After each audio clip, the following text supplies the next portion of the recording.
Good morning, friends. In the human rights class, we discussed Article 21 says no handcuffing without permission from the magistrate by the police when they arrest the accused, when they transport the accused to the court, and when they take them to the hospital also.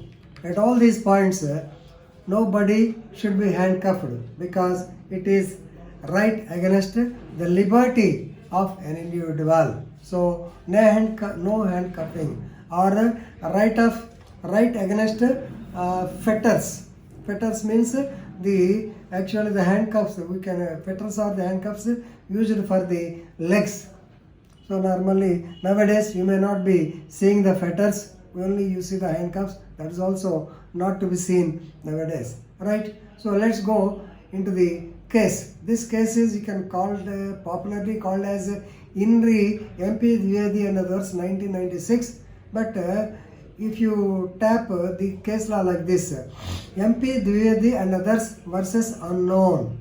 MP Dwivedi and others versus unknown, dated 11/1/1996 by Honorable Supreme Court of India. Here the case facts are like this. You may be knowing, during the year 1993 or so, Sardar Sarovar Dam was under construction in Gujarat state over Narmada River. Lot of agitations were there. There an association called as Khet Mazdoor Chetna Sanghatan. So Chetna Sanghatan, simply remember as a Sanghatan. So this is a registered union, trade union, on behalf of the tribals of Madhya Pradesh area. Because Sardar Sarovar Dam is the fastest through that. So in Madhya Pradesh state, they have got the registered trade union. Actually, it is opposite to the construction of Sardar Sarovar Dam on Narmada River. The reason is that the construction of the dam, actually it will be prejudicial to the tribals, because the tribals residing in the area, definitely in the catchment area particularly, their lands will be submerged and flown away and they would be disclosed. Please remember, just like our Veligonda reservoir. So when they are preparing or when they are constructing the Veligonda reservoir, the villages like Gotipadia, Sunkesla and some Mudipi, I am not able to remember the name correctly, up to that village near to Ardavidu, that is Racharla, Raparla village, they will Akavidu.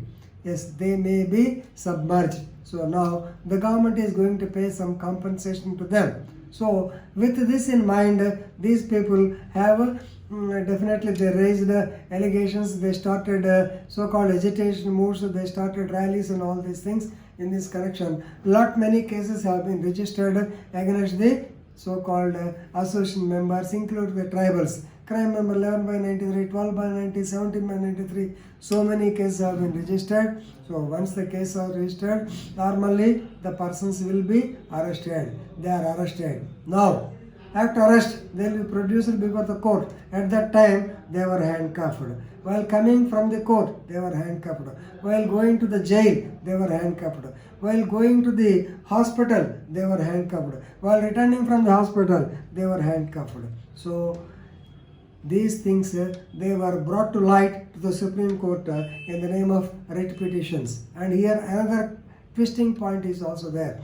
So when the advocates represented that handcuffing should not be allowed with the famous case of Prem Shankar Shukla versus Delhi administration, the judicial officer who joined recently, before whom they were produced, he was also reluctant. He did not say, I do not know, I do not care, I do not know the Supreme Court decision, and that too, the police have got their right, I cannot comment upon them. While taking away the people, they can handcuff them. This is his view. So ultimately, it was taken as a contempt. Anyway, now the matter has come before the Supreme Court, and these persons, the agitators, they are able to prove that with the dates also on 17/11/1992, 19/11/92, 22 2 to 93. When the people were arrested, one Revji arrested, he was paraded in the village of Revji 4. The police, they refused refused for removal of the handcuffing. Even at the request, all these things they were made, and the police were asked to file the counter affidavit. So in their affidavit, the police said that since they are agitators, since they have got much strength, so many people gathered in the village of Alijapur. Therefore, there is no other go for them to except handcuff them and safely pass them into the van. Otherwise, the people would have snatched or taken them away. So with that fear, in order to save the lives of these people, they have used the handcuff. Secondly, the allegation is that they have paraded them in the streets also. Not parading, they said that they wanted to get them, gather all the people and get them to the near the van. In that connection, they have to make them move around the streets with handcuffs, because they were under the impression, they were under the fear that these people may run away or the other people may take them or may kidnap them. With that reasons only they have handcuffed them. But please remember, there are guidelines from the Maharashtra, Madhya Pradesh police, also guidelines from every police department organization of the particular state, because police is a particular state subject. They will give guidelines. The guidelines are like this. Suppose persons whom to be handcuffed, the persons involved in the cases of murder or heinous offences like section 302, 304. Persons who are involved in the case of 307, attempt to murder, 308, and persons who are by nature dacoits like our Stotpuram or Betrakunta criminals like that, and persons who have taken part in the writing case also, because there are instances where if the fellows are released, they will immediately go and attack the other group right in the court itself. So many incidents have taken place. So in order to take care of these people, yes, handcuffs can be used. But please remember, the magistrate should give in writing that the handcuffs should be used. Without permission from the magistrate, handcuffs should never ever be used. Right? So please remember, the in charge or the commander of the escort party, he has to take a specific permission from the magistrate about the use of handcuffs. Right? So that's why I suggest to the police department also, better you or institute already certain in certain areas, prosecution house, you construct or you take a room and construct it as a prosecution house, where normally the people, the accused will be taken to the court, but normally the magistrates may take up the matter in after the lunch, before the lunch, post lunch, evening 5 p.m. So since such time, the police cannot catch hold of the criminals and guard them. Better if they are given, kept in the prosecution house and outside locked up, they will not go anywhere, and there is no problem of handcuffing them also. Of course, here I have to say, there are certain instances where the police use it to extort money by handcuffing them. I have seen with my own eyes where one Mr. Narsireddy, Kaiti Narsireddy, I believe his name, ex-MLA of Gurjal area. He was convicted in a case of murder in Prakasham district. The case was transferred here, and at that time he was, of course, he was an influential fellow. He was taken to the government hospital, where when the people, so many people gathered around him, but there is no other go, the police people handcuffed his hands to the bed of the hospital. It was taken a serious view, and SP has to go to the High Court and he has to offer the explanation. But the real point is that actually, since so many people gather there, if he goes away with them, who is to be blamed?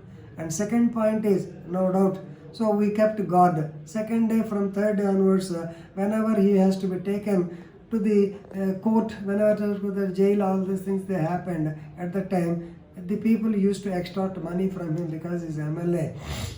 He used to oblige the police. That's a different thing. Likewise, so many things happen, and even while we worked as sub-inspectors during the year 1985 or so, when we used to arrest the persons, rowdies particularly, we used to parade them along the street. But gone were the olden days. Nowadays, the rules have totally changed. Even at the time, they were there. But here, the ultimate problem is, suppose if the man escapes, what to do? the permission is not there, he is a terrific offender, he escapes. What to do? Then what the court will say is, you take an NBW and arrest, execute the NBW. But it causes so many problems to the police department. Of course, it is there. But still, please remember, handcuffing is against to the right to life and liberty, against to the human dignity. This is a human right. For this point, I want to tell you. So, please remember this case, along MP Dwivedi case, along with Himashankar, Prem Shankar Shukla. These two cases are important. These are against the handcuffing. Ultimately, contempt notices were given even to the magistrate also. That since magistrate, the judicial officer was a young boy, have recently taken charge. He was reprimanded, he was let off. Even the police department was also given the due directions and they were let off. Right? So please remember these two cases, good cases for human rights, particularly against to the handcuffing. Thank you.